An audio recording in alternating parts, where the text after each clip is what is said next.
படிச்சவன் படிக்காதவன் ஏழை பணக்காரன் யூஸ் பண்ண தெரிஞ்சவன் தெரியாதவன் புருஷன் கையில ஒண்ணு பொண்டாட்டி கையில ஒண்ணு புள்ள கையில ஒண்ணுன்னு எல்லார்கிட்டையும் 500 ரூபாய்க்கு பொடி 1000 ரூபாய்க்கு பொடின்னு மொபைல குடுக்கறது என்ன சோசியல் சர்வீஸ் பண்றதுக்கா? இல்ல ப்ரோ, எல்லாமே பிசினஸ்.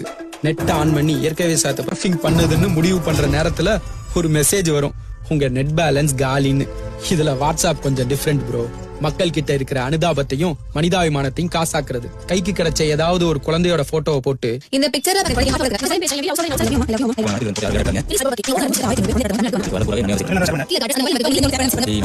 அப்படி இப்படின்னு விதவிதமா பொய்ய சொல்லி அதை டைப் பண்ணி எடிட் பண்ணி அதை ஒரு ஃபேக் ஃபேஸ்புக் ஐடி மூலமா அதிகமா ஃப்ரெண்ட்ஸ் குரூப் வச்சிருக்கிற அக்கௌண்ட்ல ஷேர் பண்ணுவாங்க. அது இப்படிங்கிறதுக்குள்ள தீயா பரவும். அது அங்கிருந்து அப்படியே வாட்ஸ்அப் தாவும். வந்த மெசேஜ் உண்மையா பொய்யா, யார் அனுப்புனது, இதுல பயனடைய போது யாரு, பாதிக்கப்பட போது யாருன்னு எதை பத்தியும் கவலைப்படாம அதிகமா செலவு இல்லாம கர்ணர் ஆயிடலாங்கிற நினைப்புல 10 பேருக்கு ஷேர் பண்ணுவாங்க. அந்த 10 MB 100 MB ஆகும், 100 1 GB ஆகும், GB TB ஆகும், பெட்டாபைட் ஜெடாபைட்னு வளர்ந்துகிட்டே இருக்கும்.